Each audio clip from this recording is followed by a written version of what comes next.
Halo semuanya, kembali di Jejak Hikmah. Semoga kalian semua selalu dalam keadaan baik ya. Buat kalian yang baru mampir, jangan lupa subscribe dan like kalau kamu suka konten Jejak Hikmah.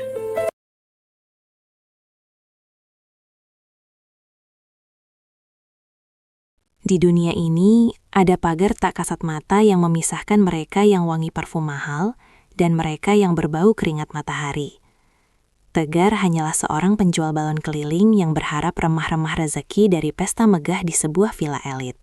Namun bagi Clarin, sang ratu pesta, keberadaan Tegar adalah noda yang harus dihapus dari pandangan mata. Di bawah gemerlap lampu kristal dan tawarannya kaum borjuis, takdir sedang merajut benang tragedi yang akan memaksa kesombongan berlutut di hadapan ketulusan. Malam ini bukan hanya tentang pesta, tapi tentang nyawa yang dipertaruhkan dan harga diri yang diinjak-injak sebelum akhirnya dihargai dengan cara yang paling menyakitkan.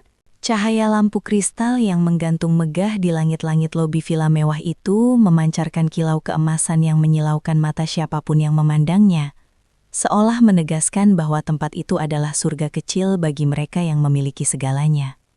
Di halaman rumput yang terpangkas rapi bagaikan karpet hijau permadani, puluhan tamu undangan dengan pakaian desainer ternama tertawarannya sambil memegang gelas sampahnya yang harganya mungkin setara dengan penghasilan Tegar selama 3 bulan penuh berjualan di jalanan. Di balik gerbang besi ukir yang menjulang tinggi dan angkuh, Tegar berdiri dengan napas yang tertahan. Tangannya menggenggam erat tali-tali balon warna-warni yang kini terasa begitu berat dan tidak pada tempatnya. Angin malam yang berhembus membawa aroma parfum mahal yang menusuk hidung, bercampur kontras dengan bau keringat dan debu jalanan yang menempel lekat pada kaos oblong kusam milik Tegar. Dia tahu betul bahwa dia tidak seharusnya berada di sini. Namun bayangan wajah ibunya yang membutuhkan obat dan perutnya yang belum terisi sejak pagi, memaksanya untuk menelan harga diri bulat-bulat demi menawarkan dagangan receh ini kepada orang-orang kaya yang mungkin butuh hiburan sesaat. Langkah kaki Tegar terasa gemetar saat dia memberanikan diri menyelinap masuk melalui celah gerbang samping yang tidak dijaga ketat oleh petugas keamanan yang sedang sibuk merokok. Berharap ada 1 atau 2 anak kecil yang tertarik dengan balon bentuk hewan yang dia buat dengan susah payah. Namun nasib buruk sepertinya memang sedang gemar bercanda dengan hidupnya malam itu. Karena alih-alih menemukan anak kecil yang ramah, angin kencang tiba-tiba bertiup nakal dan mendorong kumpulan balon di tangannya hingga salah satu balon berwarna merah menyala melayang liar dan tanpa sengaja menyenggol tatanan rambut sempurna seorang wanita yang sedang berdiri membelakanginya. Tegar tersentak kaget dan berusaha menarik kembali dagangannya. Tetapi gerakan refleksnya yang panik justru membuatnya tersandung pot bunga keramik mahal hingga menimbulkan suara gaduh yang seketika menghentikan alunan musik orkestra yang elegan. Semua mata kini tertuju padanya. Tatapan-tatapan yang tajam bagaikan silet yang siap menguliti kulitnya, mengubah suasana pesta yang hangat menjadi sedingin es kutub utara dalam hitungan detik. Wanita yang rambutnya tersenggol balon itu berbalik perlahan, dengan gerakan dramatis yang mencekam. Dan wajah cantiknya yang tadi dihiasi senyum palsu, kini berubah menjadi topeng kemarahan yang mengerikan, saat matanya menangkap sosok kumuh Tegar. Itu adalah Clarin, sang tuan rumah sekaligus ratu pesta malam ini, yang gaun sutra putihnya kini ternoda oleh debu imajiner yang dia rasa berasal dari balon kotor milik Tegar. Clarin menatap Tegar dari ujung rambut yang lepek hingga ujung sandal jepit yang tipis, dengan tatapan jijik yang begitu dalam, seolah-olah dia baru saja melihat seekor tikus got yang nyasar ke dalam piring makan malamnya yang mewah. Bibir merah merona milik Clarin bergetar menahan amarah, bukan karena rasa sakit, melainkan karena egonya yang merasa terhina, karena ada makhluk kelas bawah yang berani menginjakkan kaki di tanah sucinya dan merusak pemandangan pesta sempurnanya. Keheningan yang menyelimuti area kolam renang itu terasa begitu menekan dada, membuat detak jantung Tegar terdengar seperti dentuman drum perang di telinganya sendiri. Suara Clarin kemudian memecah keheningan dengan nada tinggi yang melengking tajam. Teriakan yang tidak hanya terdengar marah, tetapi juga penuh dengan penghinaan yang merendahkan martabat manusia. Dia membentak dengan kata-kata kasar yang menuduh Tegar sebagai pengemis kotor yang tidak tahu diri. Suaranya menggema memantul di dinding-dinding villa mewah itu hingga membuat beberapa tamu undangan menutup mulut mereka karena kaget. Clarin melangkah maju dengan agresif, jari telunjuknya yang lentik dengan kuku yang dipoles sempurna menunjuk tepat ke arah wajah Tegar, seakan hendak menusuk matanya. Dia berteriak bahwa udara di sekitarnya kini tercemar oleh bau kemiskinan yang dibawa oleh Tegar.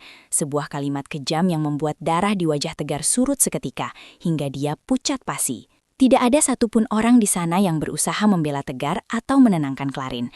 Mereka semua hanya menonton sebagai penikmat drama, seolah penderitaan dan rasa malu Tegar adalah pertunjukan sirkus tambahan yang menarik untuk disaksikan, sambil menyesap anggur mahal mereka. Tegar menundukkan kepalanya dalam-dalam, berusaha menyembunyikan matanya yang mulai terasa panas dan buram karena genangan air mata yang dia tahan sekuat tenaga agar tidak tumpah di hadapan orang-orang sombong ini. Dengan suara yang bergetar hebat dan serak karena tenggorokan yang tercekat, Tegar mengucapkan kata maaf berulang kali. Tubuhnya membungkuk dalam posisi yang sangat rendah sebagai tanda penyesalan yang tulus dan ketidakberdayaan. Dia berusaha menjelaskan dengan terbata-bata bahwa dia tidak bermaksud mengganggu, bahwa dia hanya ingin mencari rezeki halal, dan bahwa dia akan segera pergi dari tempat itu tanpa diminta 2 kali. Namun setiap kata maaf yang keluar dari mulut Tegar justru terdengar seperti lelucon yang menjengkelkan di telinga Clarin, yang merasa bahwa permintaan maaf dari orang serendah Tegar tidak ada harganya sama sekali dibandingkan dengan kenyamanan pestanya yang telah rusak. Sikap stoik dan sabar Tegar justru semakin memancing emosi Clarin, yang merasa tidak puas jika belum melihat pria itu hancur sepenuhnya. Kemarahan Clarin mencapai puncaknya ketika dia merasa permintaan maaf Tegar tidak cukup untuk menebus kesalahannya, sehingga dia melakukan tindakan yang jauh lebih menyakitkan daripada sekedar kata-kata pedas.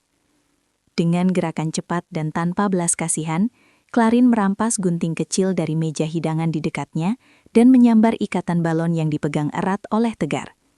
Suara letusan balon yang pecah satu persatu terdengar menyakitkan, seperti suara harapan Tegar yang dihancurkan di depan matanya sendiri. Clarin tidak berhenti sampai di situ. Dia memotong tali-tali balon sisanya hingga balon-balon itu terbang lepas ke angkasa malam yang gelap, membawa serta modal usaha Tegar yang tersisa. Wajah Clarin menyeringai puas melihat Tegar yang terpaku kaku melihat mata pencahariannya melayang pergi.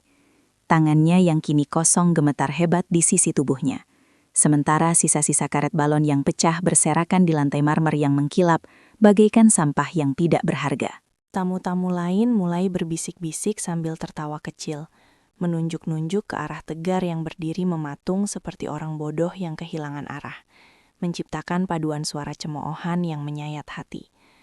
Tegar merasakan dadanya sesak luar biasa, seolah ada batu besar yang menghimpit paru-parunya. Rasa malu yang dia rasakan bukan lagi sekadar di kulit, tetapi sudah merasuk hingga ke tulang sumsumnya. Dia ingin marah, dia ingin berteriak, bahwa dia juga manusia yang punya perasaan. Tetapi dia sadar bahwa kemarahannya tidak akan mengubah apapun, selain memperburuk nasibnya, di tempat yang hukumnya ditentukan oleh tebalnya dompet. Clarin, yang sudah merasa menang telak, memanggil petugas keamanan dengan jentikan jari yang angkuh, memerintahkan mereka untuk menyeret sampah ini keluar dari istananya sebelum dia muntah karena jijik. 2 orang petugas keamanan berbadan besar segera mencengkram lengan kurus Tegar dengan kasar, memaksanya berbalik badan dan mendorongnya berjalan menuju gerbang keluar, seolah dia adalah kriminal berbahaya. Tegar terseret langkah kakinya yang berat saat diseret keluar. Namun, sebelum dia benar-benar melewati ambang gerbang, dia sempat menoleh sekilas ke arah Clarin yang kini sedang tertawa lepas bersama teman-temannya, seolah insiden barusan hanyalah hiburan ringan. Tatapan Tegar bertemu dengan mata Clarin untuk sepersekian detik, dan di sana tidak ada dendam, hanya ada luka yang menganga lebar dan sebuah pertanyaan bisu tentang di mana letak hati nurani wanita cantik itu. Clarin membalas tatapan itu dengan kibasan tangan yang mengusir, lalu membuang muka dengan ekspresi kemenangan mutlak, tidak menyadari bahwa roda nasib sedang berputar pelan di atas kepalanya. Pintu gerbang besi yang berat itu kemudian ditutup dengan suara dentuman keras tepat di depan wajah Tegar, memisahkan kembali 2 dunia yang berbeda, meninggalkan Tegar sendirian di trotoar yang dingin dengan hati yang hancur lebur, dan sebuah firasat buruk bahwa ini bukanlah kali terakhir dia akan berurusan dengan wanita kejam itu. Apakah takdir akan membiarkan ketidakadilan ini berlalu begitu saja, ataukah malam ini menyimpan kejutan lain yang akan membalikan keadaan? Udara malam di luar gerbang villa yang menjulang angkuh itu terasa jauh lebih menusuk tulang dibandingkan dinginnya pendingin ruangan di dalam sana. seolah alam semesta pun ikut memusuhi Tegar yang kini terduduk lemas di trotoar beton yang kasar, dengan lutut yang gemetar menahan beban tubuhnya yang ringkih. Sisa-sisa karet balon yang tadi digunting tanpa ampun oleh Clarin masih ia genggam erat di tangannya yang kapalan. Sebuah monumen kecil dari kehancuran modal usahanya yang ia kumpulkan berbulan-bulan dengan memeras keringat di bawah terik matahari yang tak bersahabat. Tegar mencoba mengatur napasnya yang tersengal-sengal, bukan karena lelah berlari, melainkan karena menahan isak tangis yang tertahan di kerongkongan. Sebuah rasa sakit yang tidak berdarah, namun mampu meremukan harga dirinya hingga menjadi debu jalanan yang tak berarti. Di belakang punggungnya, suara tawa riuh dan denting gelas dari pesta yang meriah itu terdengar bagaikan orkestra ejekan yang terus mengiang-iang di telinganya, mengingatkannya betapa tebal tembok pemisah antara dunianya yang gelap gulita dan dunia Clarin yang bermandikan cahaya kemewahan. Ia ingin segera bangkit dan melangkah pergi sejauh mungkin dari tempat neraka ini. Namun kakinya terasa seberat timah, seakan gravitasi bumi menariknya lebih kuat di titik nadir kehidupannya ini. Belum sempat Tegar berhasil mengumpulkan sisa tenaganya untuk berdiri tegak, dua petugas keamanan bertubuh kekar yang tadi menyeretnya keluar, kini kembali mendekat dengan langkah intimidatif yang sengaja dihentakkan keras-keras ke aspal. Salah satu dari mereka, yang memiliki kumis tebal melintang dan tatapan mata yang merendahkan, menendang pelan kaki Tegar dengan ujung sepatu larasnya, seolah sedang membangunkan seekor anjing liar yang tidur sembarangan di depan pintu majikannya. Petugas itu menuduh dengan suara lantang bahwa Tegar pasti masih berkeliaran di situ karena sedang mengincar spion mobil mewah atau menunggu kesempatan untuk mencuri dompet tamu yang lengah saat keluar nanti. Tuduhan keji itu terlontar begitu ringan tanpa bukti, didasari semata-mata oleh prasangka purba bahwa kemiskinan selalu berbanding lurus dengan kriminalitas, sebuah stigma yang sudah kenyang Tegar telan seumur hidupnya. Tegar hanya bisa menggelengkan kepala lemah sambil mengangkat kedua tangannya yang kosong ke udara, memperlihatkan telapak tangannya yang bersih sebagai bukti bisu bahwa dia tidak membawa apapun selain kesedihan dan kehampaan malam ini. Situasi di depan gerbang semakin memanas ketika beberapa sopir pribadi tamu undangan yang sedang merokok di area parkir luar mulai berkerumun mendekat karena penasaran dengan keributan kecil tersebut, menciptakan lingkaran penonton baru bagi penderitaan Tegar. Bukannya mendapatkan simpati, kehadiran mereka justru menambah tekanan mental bagi Tegar, karena tatapan mereka pun penuh dengan kecurigaan yang sama, seolah kemiskinan adalah penyakit menular yang harus dihindari dari jarak aman. Salah satu sopir yang terlihat lebih tua dan mengenakan peci lusuh sebenarnya sempat menunjukkan gestur kasihan. Tangannya sudah bergerak merogoh saku celana untuk mengambil selembar uang ribuan yang kusut. Mungkin berniat memberi ongkos pulang untuk pemuda malang itu. Namun niat baik itu seketika layu sebelum berkembang, ketika petugas keamanan tadi membentak sopir tua itu dengan peringatan keras agar tidak memberi makan parasit, jika tidak ingin wilayah kerja mereka didatangi lebih banyak pengemis besok pagi. Tegar melihat adegan itu dengan hati yang teriris sembilu, merasa bersalah karena keberadaannya justru menjadi beban moral bagi orang lain, yang mungkin sama-sama sedang berjuang mencari nafkah di kerasnya ibu kota. Di tengah kepungan tatapan sinis dan tuduhan tak berdasar yang terus menghujaninya, perut Tegar tiba-tiba berbunyi nyaring, sebuah protes alami dari tubuhnya yang belum diisi nasi sejak pagi hari.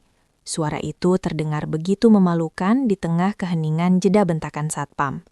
Rasa lapar yang melilit perih itu beradu dengan rasa malu yang membakar wajahnya, menciptakan kombinasi siksaan fisik dan batin yang nyaris tak tertahankan bagi pemuda seusianya.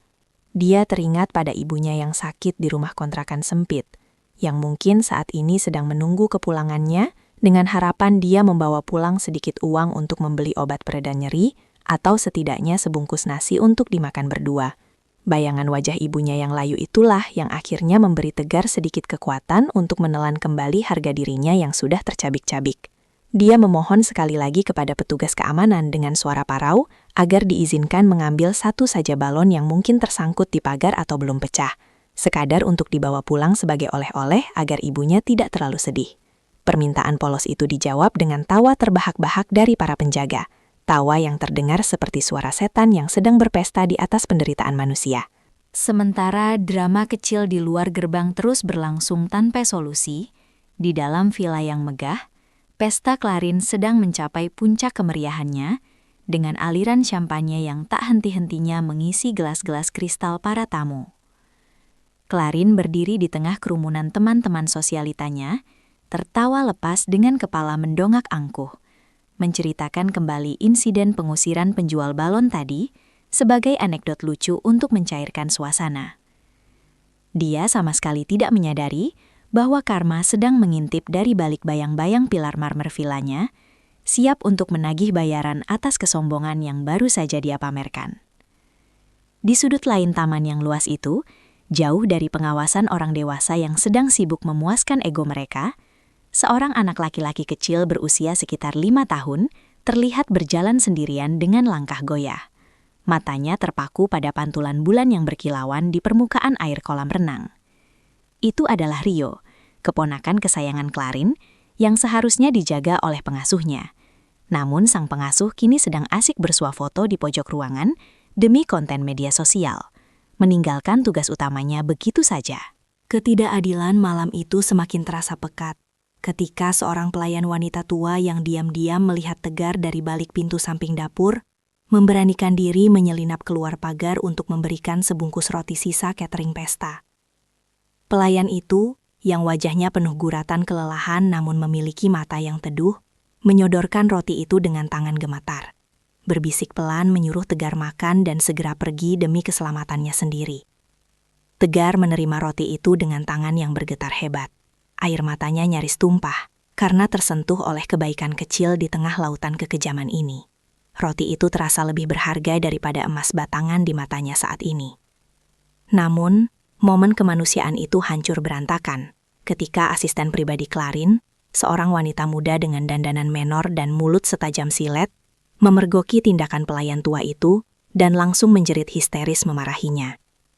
Asisten itu menampik roti di tangan Tegar hingga jatuh ke tanah yang kotor, lalu mengancam akan memecat pelayan tua itu karena dianggap telah melanggar aturan dengan memberikan makanan majikan kepada binatang jalanan.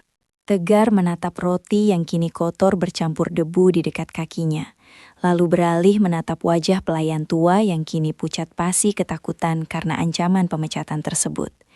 Tidak ingin menjadi penyebab kesengsaraan orang lain yang telah berbuat baik padanya, Tegar mengambil keputusan berat untuk mengalah sepenuhnya. Dia membungkuk hormat kepada pelayan itu sambil mengucapkan terima kasih tanpa suara. Lalu memungut roti kotor itu bukan untuk dimakan, tapi untuk dibuang ke tempat sampah agar tidak menjadi masalah lebih lanjut. Dia berbalik badan, memunggungi gerbang neraka itu, siap menyeret langkah kakinya kembali ke kegelapan malam, menerima takdir bahwa malam ini dia pulang dengan tangan hampa dan hati yang terluka parah.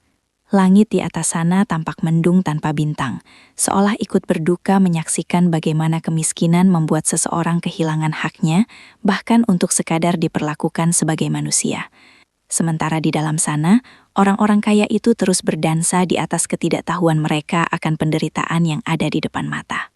Namun, baru saja Tegar melangkah 3 jengkal menjauh, telinganya yang tajam menangkap suara aneh dari balik pagar tanaman yang membatasi area kolam renang dengan jalan luar. Sebuah suara cipratan air yang cukup keras, diikuti oleh keheningan yang mencekam. Dia menghentikan langkahnya seketika. Instingnya sebagai orang yang hidup di jalanan menyala waspada. Firasat buruk menyergap dadanya dengan sangat kuat. Melalui celah kecil di antara tanaman rambat yang rimbun, mata Tegar membelalak ngeri saat melihat sosok kecil Rio sedang menggapai-gapai di tengah kolam renang yang dalam.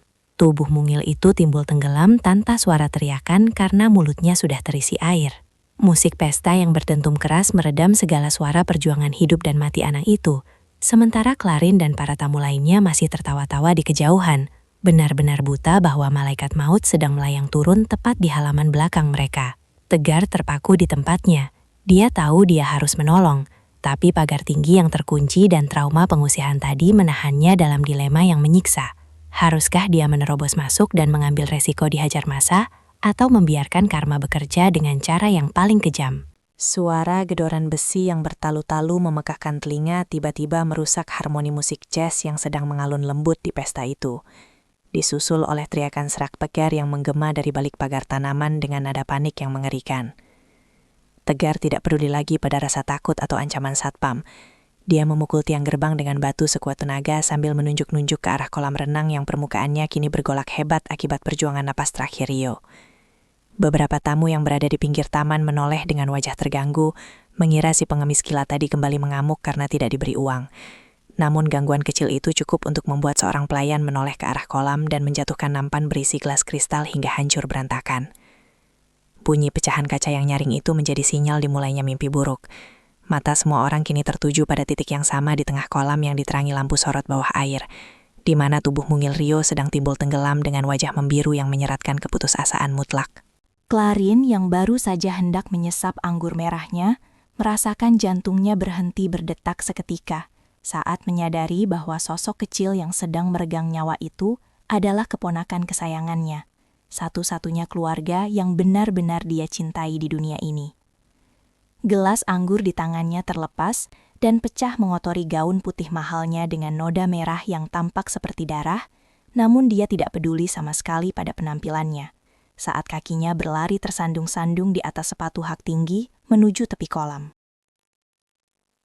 Jeritan histeris Clarin membelah udara malam, sebuah suara melengking yang penuh dengan rasa takut dan permohonan, memanggil nama Rio berulang kali, seolah panggilan itu bisa menjadi tali penyelamat yang menarik anak itu kembali ke permukaan. Dia sampai di bibir kolam dan nyaris terjun jika tidak ditahan oleh rasa takutnya sendiri yang melumpuhkan, karena Clarin sadar dia tidak bisa berenang dan gaun beratnya akan menyeretnya mati bersama Rio.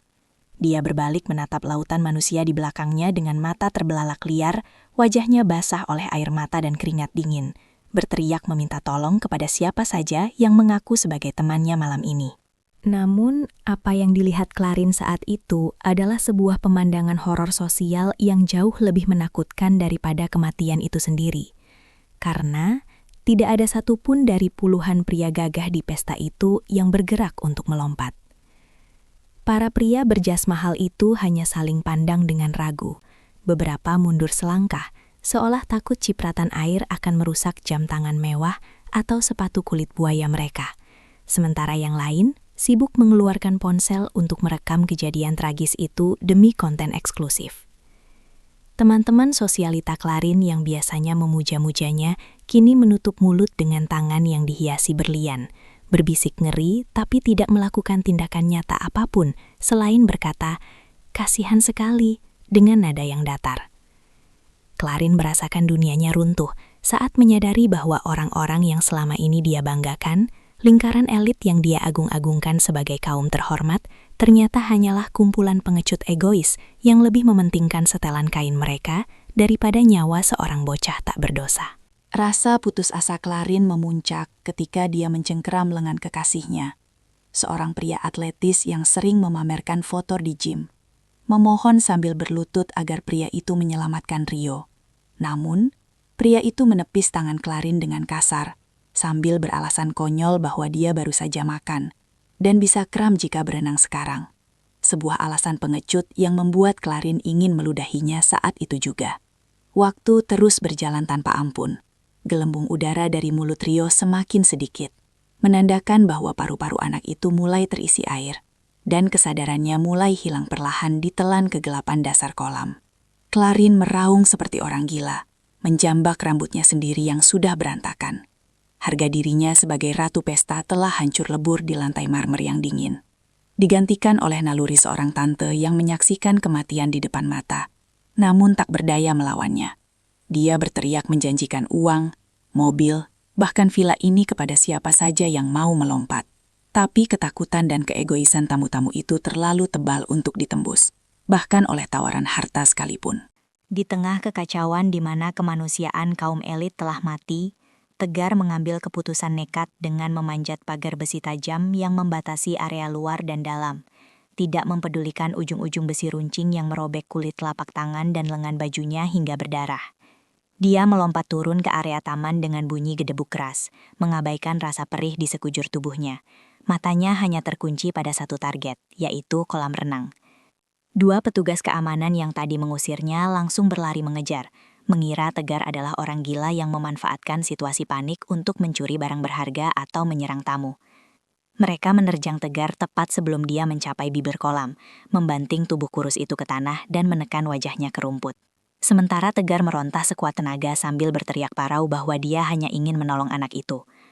Pergulatan itu terjadi hanya beberapa meter dari kaki Clarin, menambah kekacauan surrealis di mana seorang penyelamat justru dihajar sementara para penonton diam saja. Clarin menunduk melihat Tegar yang sedang dipiting oleh satpam. Wajah pemuda itu penuh tanah dan darah, namun matanya memancarkan tekad yang menyala-nyala menatap ke arah kolam, bukan ke arah barang-barang mewah. Ada momen hening yang aneh ketika pandangan mereka bertemu.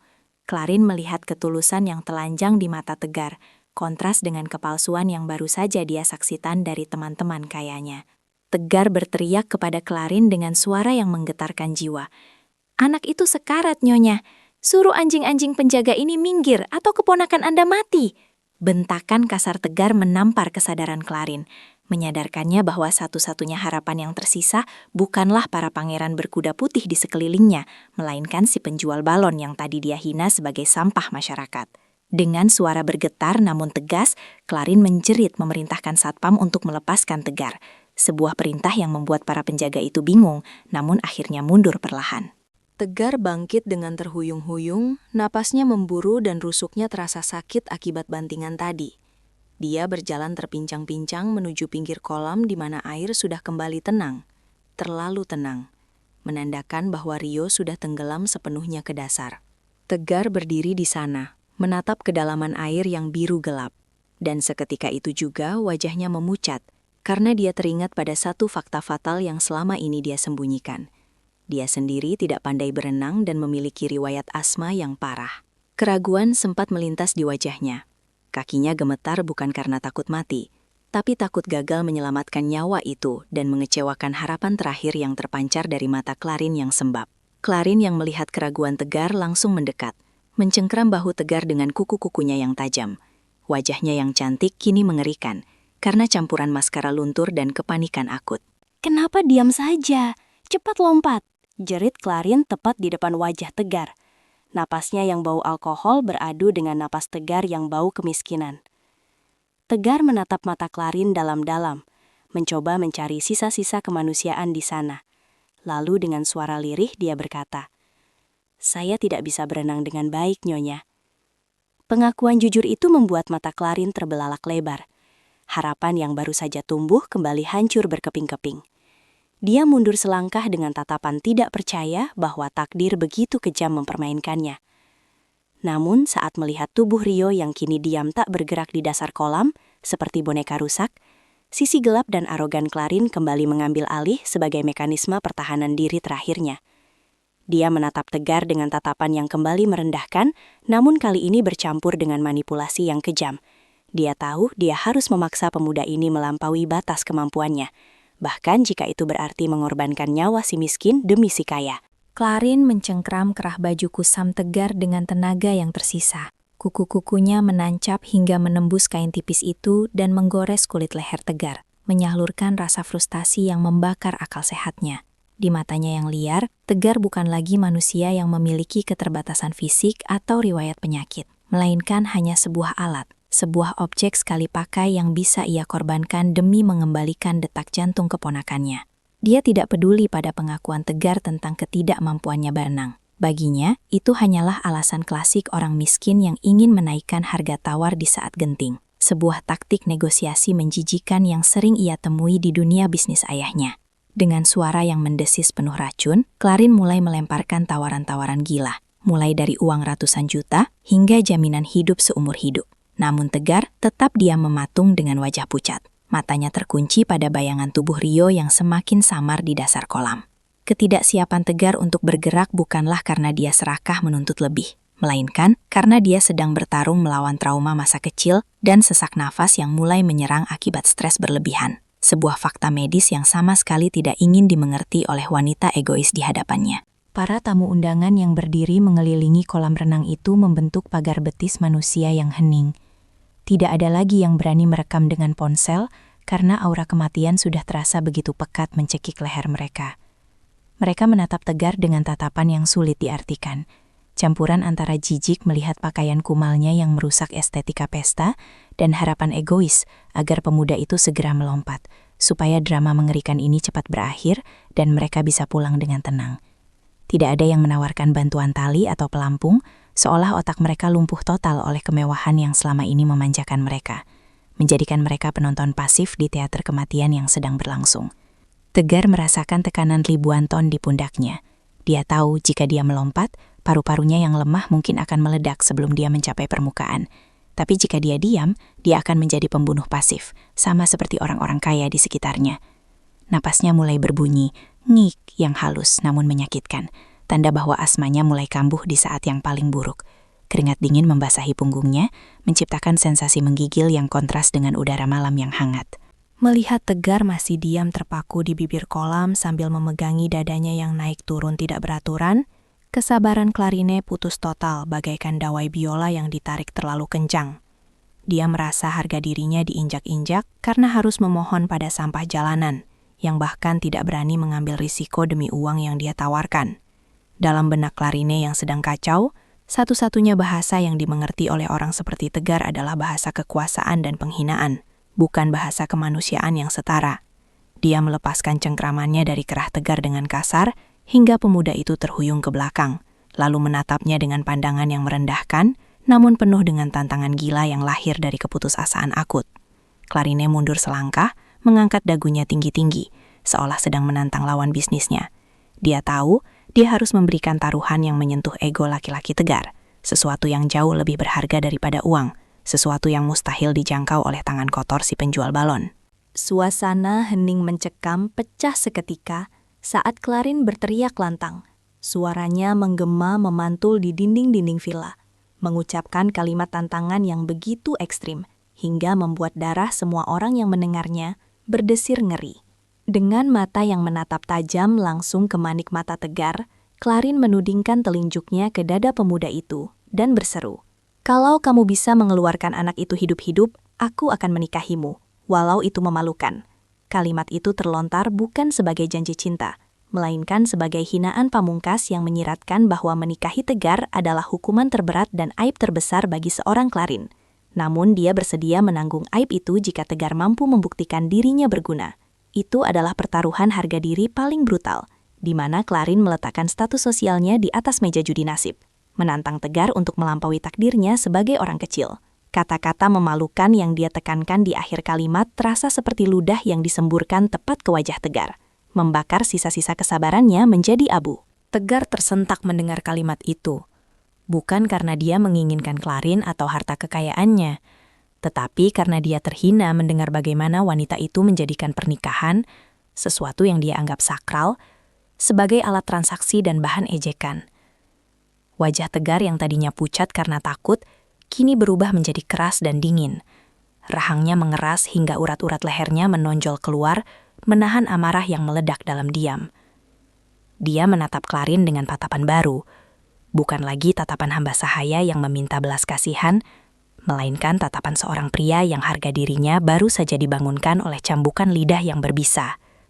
Tegar menyadari bahwa malam ini bukan lagi tentang menyelamatkan nyawa semata, tapi tentang membuktikan kepada wanita sombong ini dan seluruh kaum elit di sana bahwa nyawa seorang sampah bisa lebih berharga daripada gabungan seluruh harta mereka saat dihadapkan pada kematian. Dia tidak butuh pernikahan itu. Dia butuh pembuktian bahwa hatinya tidak semurah penilaian mereka. Tanpa mengucapkan sepatah kata pun, untuk membalas tantangan itu, Tegar mulai bergerak dengan ketenangan yang menakutkan. Gerakan yang lambat, namun penuh determinasi. Dia melepas sandal jepitnya yang sudah tipis, lalu dengan kasar menarik kaos oblongnya yang bau keringat hingga robek sedikit di bagian leher, membiarkan tubuh kurusnya yang bertulang menonjol diterpa angin malam. Suara napasnya yang berat dan berbunyi terdengar jelas di keheningan itu. Namun dia tidak memperdulikannya lagi. Dia membuang rasa sakit fisiknya jauh ke belakang kepalanya. Tegar menatap air kolam yang tenang namun mematikan itu sekali lagi. Mengukur kedalaman yang mungkin akan menjadi kuburannya sendiri. Lalu dia menoleh ke arah Clarin dengan tatapan tajam yang membuat nyali wanita itu menciut seketika. "Pegang kata-kata Anda, Nyonya," bisik Tegar dengan suara serak namun menusuk. "Tapi ingat, saya lakukan ini karena dia berhak hidup, bukan karena saya ingin menikahi iblis seperti Anda." Kalimat balasan Tegar yang dingin itu menampar ego Clarin lebih keras daripada tamparan fisik, membuatnya terpaku bisu dengan mulut sedikit terbuka. tidak menyangka akan mendapatkan perlawanan mental dari orang yang dia anggap rendah. Sebelum Clarin sempat merespons atau para tamu sempat bereaksi, Tegar sudah membalikkan badan menghadap kolam, mengambil ancang-ancang pendek dengan kaki yang masih gemetar menahan beban keputusannya. Dia menarik nafas panjang terakhir di udara bebas, merasakan oksigen mengisi paru-parunya yang sempit, seolah berpamitan pada dunia yang tidak pernah berpihak padanya. Dalam satu detak jantung yang terasa melambat, Tegar melompat membelah udara, tubuhnya meluncur kikuk. Bukan gaya indah seorang atlet renang, melainkan gaya putus asa seorang martir, menuju permukaan air yang menantinya dengan pelukan dingin memantikan. Biur, suara tubuh Tegar menghantam air memecah ketegangan malam itu, mengirimkan cipratan air ke segala arah yang membasahi sepatu mahal para penonton di pinggir kolam. Tubuh kurus itu langsung lenyap ditelan kegelapan air yang biru pekat, meninggalkan riak-riak gelombang yang berguncang hebat di permukaan. Detik demi detik berlalu dengan lambat dan menyiksa. 1 detik, 5 detik, 10 detik, namun kepala Tegar tidak kunjung muncul kembali untuk mengambil nafas. Di bawah sana, di kedalaman yang sunyi dan dingin, Tegar sedang bertarung melawan tekanan air yang meremukkan dadanya dan kegelapan yang mengaburkan pandangannya. Tangannya menggapai-gapai mencari tubuh kecil Rio, sementara paru-parunya mulai menjerit meminta udara. Rasa sakit yang membakar dada menandakan waktunya hampir habis. Clarin menutup mulutnya dengan kedua tangan. Matanya membelalak nengeri menatap permukaan air yang mulai tenang kembali. Menyadari bahwa dia mungkin baru saja mengirim 2 nyawa sekaligus menuju kematian tanpa jalan kembali. Apakah tantangan gilanya barusan menjadi tiket satu arah menuju neraka penyesalan? Dunia di bawah permukaan air kolam itu terasa seperti dimensi lain yang hening dan mematikan, di mana suara musik pesta dan teriakan histeris di atas sana teredam menjadi dengungan samar yang tidak berarti. Tegar berjuang mati-matian melawan hukum fisika yang menarik tubuhnya ke dasar. Matanya yang perih tersengat kaporit dipaksa terbuka lebar dalam keremangan air yang biru gelap, mencari sosok kecil Rio. Paru-parunya yang memang sudah rapuh karena asma kini menjerit kesakitan, terasa seperti dibakar oleh api yang tak kasat mata setiap detik dia menahan napas. Namun tekadnya lebih keras daripada baja. Ketika tangannya akhirnya menyentuh kain baju Rio yang tersangkut di saringan pembuangan air dasar kolam, Tegar mengerahkan sisa tenaga terakhirnya untuk menarik bocah itu, mengabaikan rasa sakit di dadanya yang seolah hendak meledak. Dia tahu dia tidak punya cukup oksigen untuk mereka berdua kembali ke permukaan dengan selamat. Maka, dalam satu keputusan detik yang heroik sekaligus tragis, Tegar menjejakkan kakinya kuat-kuat ke dasar lantai kolam, mendorong tubuh Rio sekuat tenaga ke arah cahaya di atas. Sementara momentum itu justru mendorong tubuh Tegar sendiri semakin terbenam ke dalam kegelapan yang dingin, mengorbankan hembusan napas terakhirnya demi nyawa orang lain. Di permukaan, Clarin menjerit histeris ketika melihat tubuh Rio terlempar Maik memecah air. Dia dan beberapa orang segera menarik bocah itu ke pinggir kolam dengan panik. Namun kegembiraan sesaat itu langsung berubah menjadi horor murni ketika detik demi detik berlalu dan kepala Tegar tidak kunjung muncul menyusul Rio. Air kolam kembali tenang dengan cara yang mengerikan, menyembunyikan tragedi yang sedang terjadi di dasarnya, seolah kolam itu telah menelan tumbal sebagai ganti nyawa sang pangeran kecil. Clarin meraung memanggil nama Tegar. Rasa bersalah yang amat sangat besar menghantam dadanya lebih keras dari palu godam. Menyadarkannya bahwa tantangan gilanya benar-benar telah membunuh pria itu. Melihat Clarin yang nyaris gila dan situasi yang semakin tak terkendali, akhirnya 2 petugas keamanan yang tadi menghajar Tegar melompat masuk ke dalam air karena takut disalahkan jika ada mayat di sana. Mereka menyelam dan menarik paksa tubuh Tegar yang sudah lemas tak berdaya dari dasar kolam. Menyeretnya naik seperti boneka basah yang sudah kehilangan nyawanya. Tubuh kaku Tegar dibaringkan di atas marmer dingin, tepat di samping Rio, menciptakan kontras visual yang menyayat hati antara si kaya dan si miskin, yang kini sama-sama tak sadarkan diri dalam keadaan basah kuyup. Rio tiba-tiba terbatuk hebat dan memuntahkan air. Suara tangisan anak kecil itu memecah keheningan malam dan membawa kelegaan bagi para tamu, namun tidak bagi Clarin yang matanya terpaku pada dada Tegar yang dia membatu tanpa pergerakan napas. Wajah Tegar sudah membiru pucat, bibirnya ungu, dan matanya tertutup rapat. Dia terlihat begitu damai, namun juga begitu tragis. Seolah dia sedang tidur panjang untuk melupakan kejamnya dunia yang baru saja menghinanya. Clarin mengabaikan Rio yang sudah ditangani oleh ibunya yang baru datang. Dia merangkak mendekati Tegar, tangannya yang gemetar menyentuh pipi dingin pria yang tadi dia sebut jijik. Kini dia tidak peduli lagi pada gengsi atau kuman. Dia menempelkan telinganya ke dada kurus itu dan mendapati kesunyian yang mencekam di sana. "Jangan mati! Aku perintahkan kamu jangan mati, bodoh!" teriak Clarin sambil mulai melakukan resusitasi jantung paru atau CPR dengan teknik yang pernah dia pelajari, namun tak pernah dia gunakan. Air matanya menetes, jatuh, membasahi wajah Tegar, bercampur dengan air kolam. Gaun mahalnya yang kini basah dan kotor tergesek lantai kasar. Kuku cantiknya patah saat dia menekan dada Tegar berulang kali dengan putus asa, mencoba memompa kehidupan kembali ke tubuh yang telah dia rusak mentalnya itu. Tamu-tamu lain hanya bisa menonton dalam diam. Rasa malu mulai merayapi hati mereka, melihat bagaimana seorang sosialita angkuh kini berlutut memohon nyawa seorang penjual balon. Sebuah pemandangan yang menampar kemanusiaan mereka yang sempat hilang. Setelah menit-menit yang terasa seperti jam, tubuh Tegar tersentak kejang. Dia memuntahkan air bercampur darah segar dari mulutnya.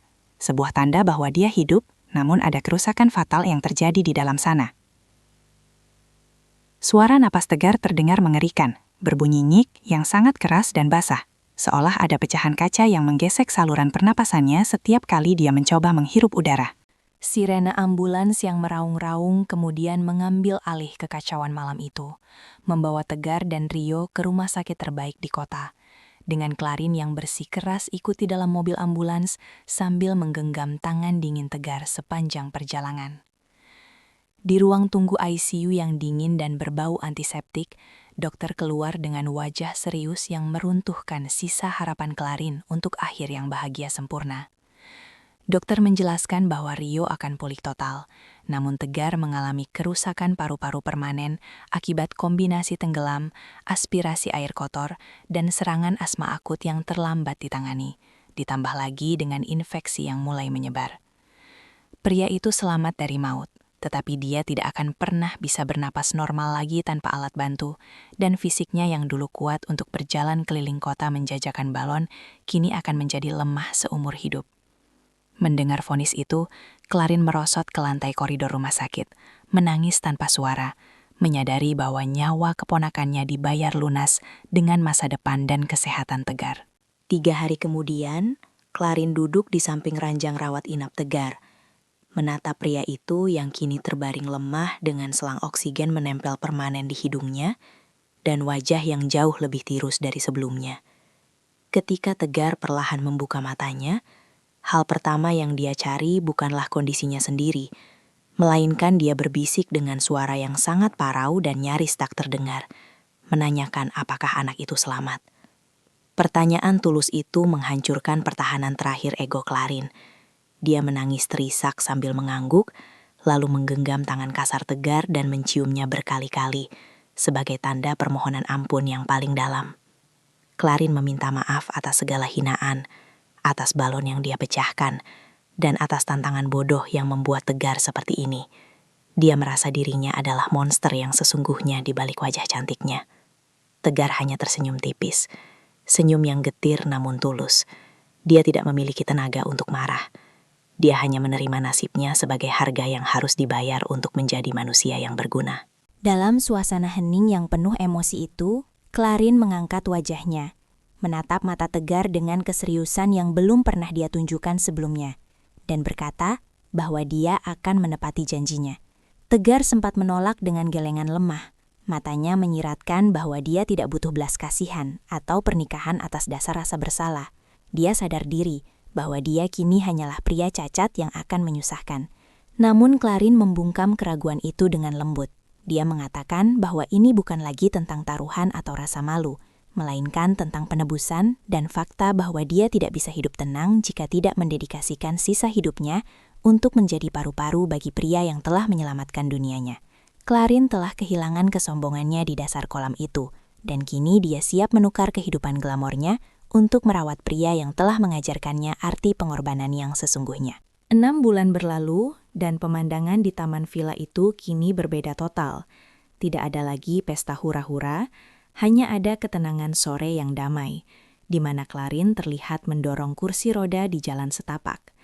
Di kursi roda itu duduk Tegar, yang memangku tabung oksigen portabel kecil.